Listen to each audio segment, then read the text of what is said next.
Hey, what is going on, everybody? Boilon here, back for another video on Marvel Strike Force. Now, today we have the release of Nimrod that is going to be going live later on today at 2 p.m. Pacific time, and that means we have another Should You Core Nimrod version of today's episode. We're going to be talking about all things Nimrod and basically what he does, what he is, where you're going to use him. Is he worth it to spend your power cores on? And how are we going to get some more shards from him as well?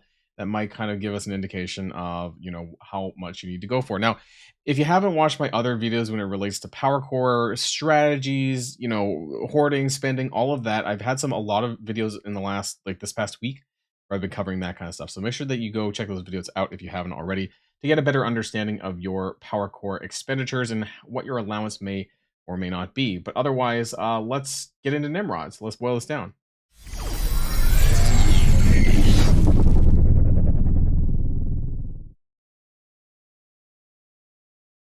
Now, the first thing that I want to do is not his kit.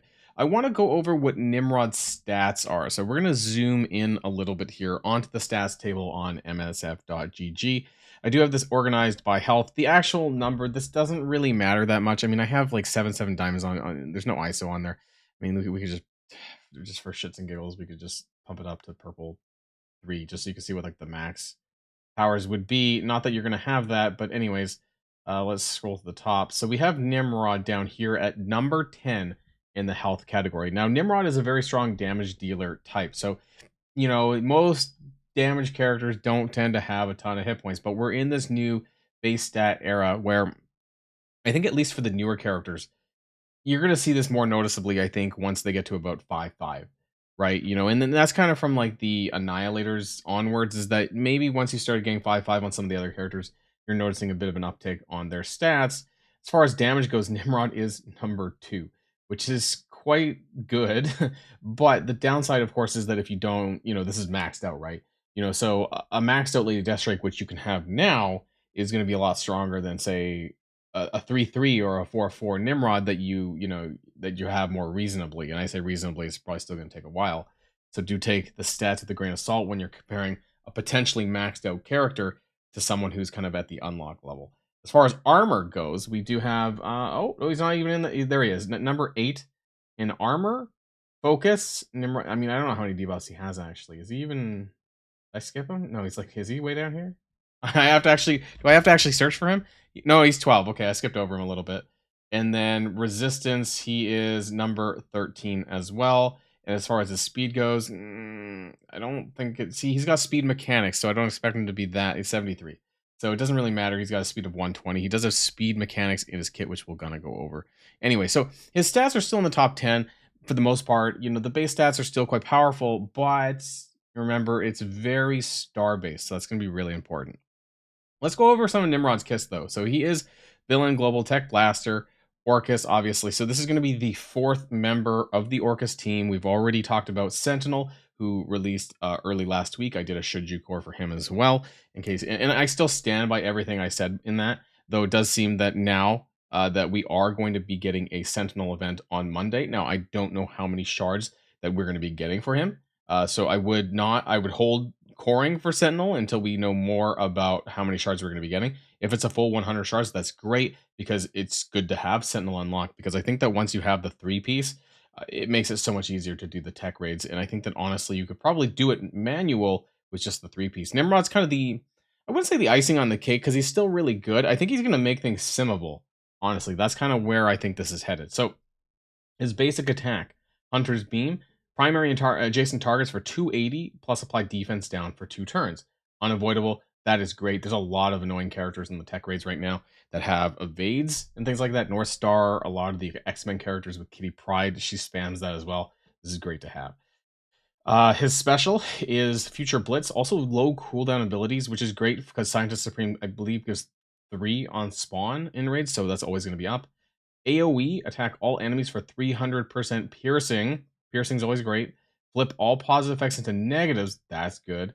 And then 25% piercing per Sentinel reinforcement ally. So there's a lot of synergy with the Sentinel character, because the Sentinel pulls out minions, and those minions are going to not only increase Nimrod's damage, but you'll see down below in the passive, increase the amount of speed that the team gets. So that's why Sentinel is the most important new character to get first, in my opinion, and then Nimrod, and then Omega Sentinel. So, Nimrod, while good, I think he's even better if you have Sentinel. So, apply ability block for 2 turns to primary target.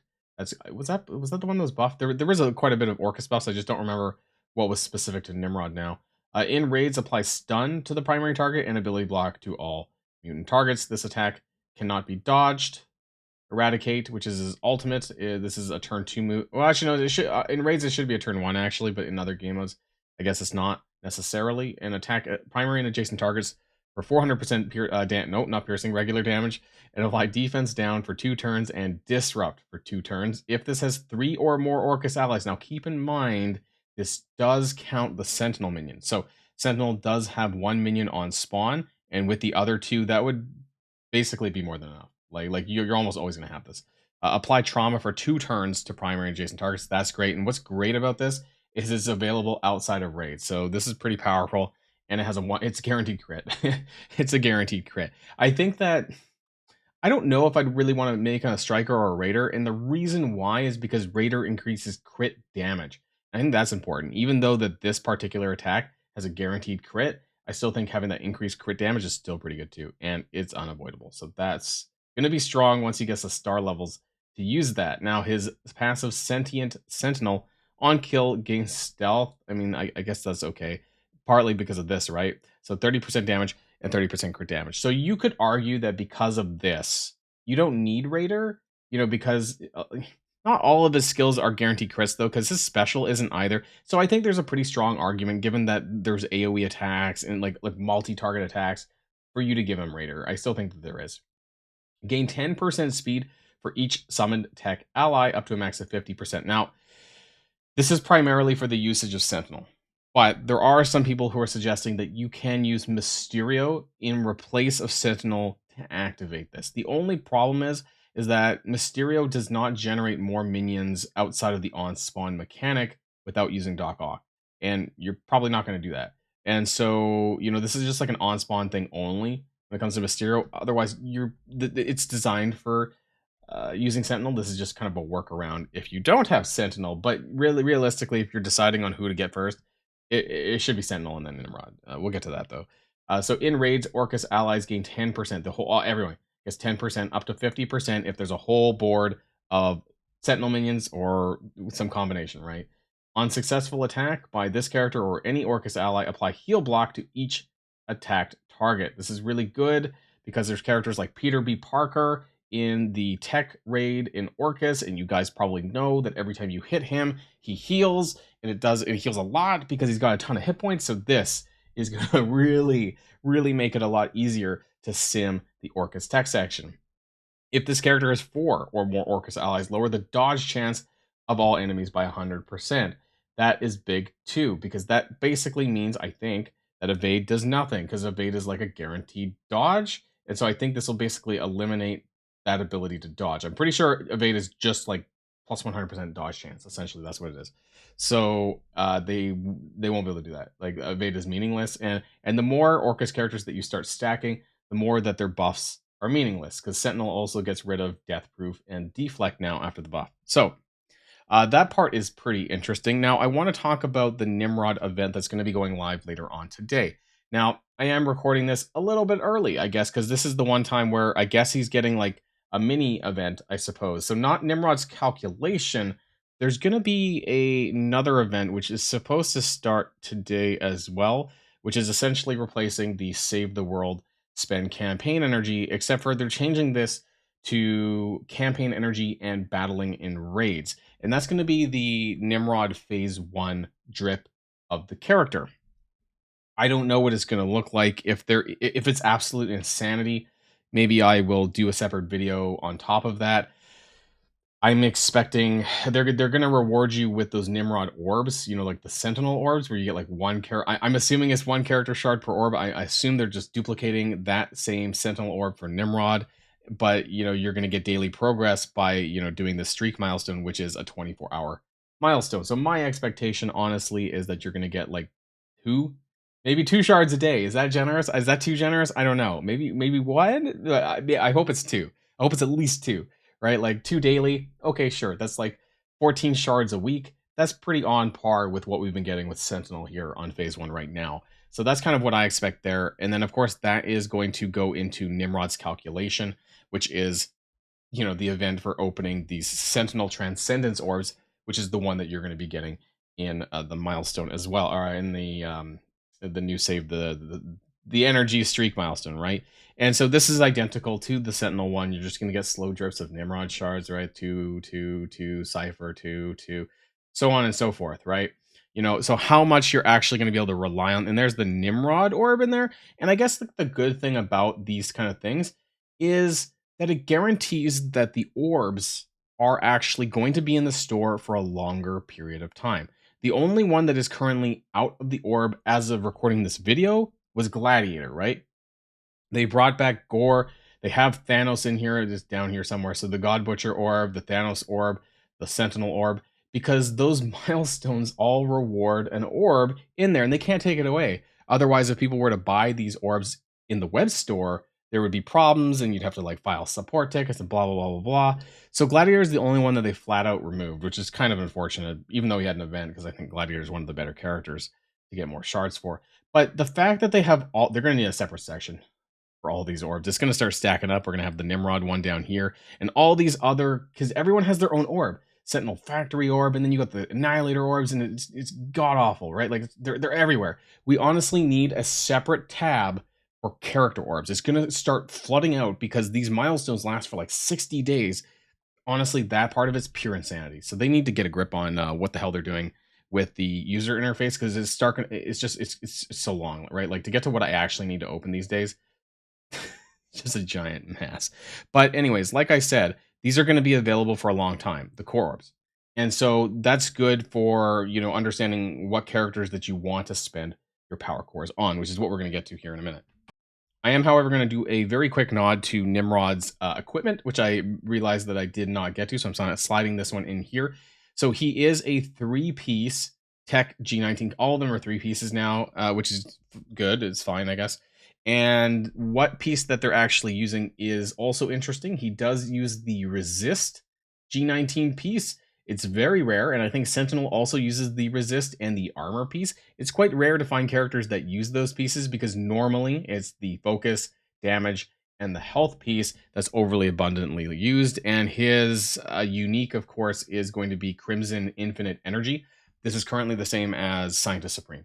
But as far as like who I would prioritize G19, if that's something at all that you're considering, I would probably do it on Nimrod, because I think that his damage stats and all that is going to be way more important than the survivability, I guess, that you're getting from Scientist Supreme. Like there's nothing that she needs the major stats for. Really, it's just HP, because she doesn't really do any damage. And then there's the damage piece on that there. So 3-piece uses Crimson Infinite Energy, and that's Nimrod's gearing.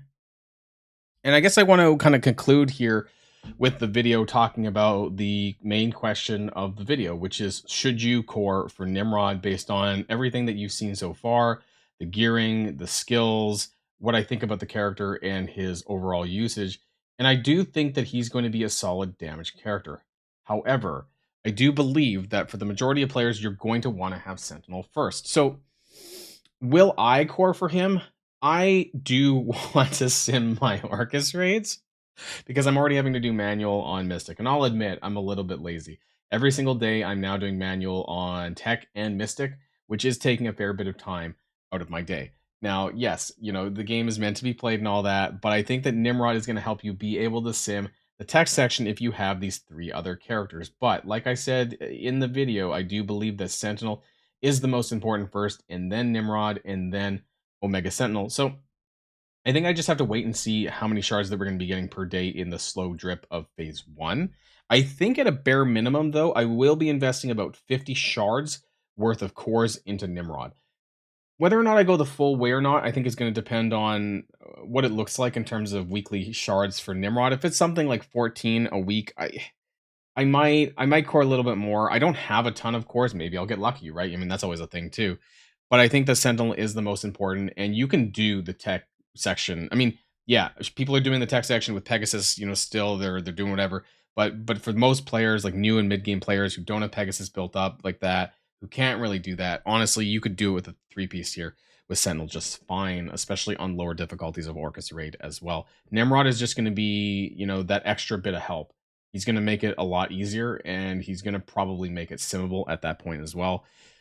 And that's why I kind of want him. I just don't know how many weeks that I'm not impatient when it comes to Nimrod, but I do want to shave at least a couple of weeks off, I think, because if Sentinel is that one character a month, then I don't expect an event for Nimrod for some time to come. So if you do want him, you're going to probably have to put some cores into him to get there.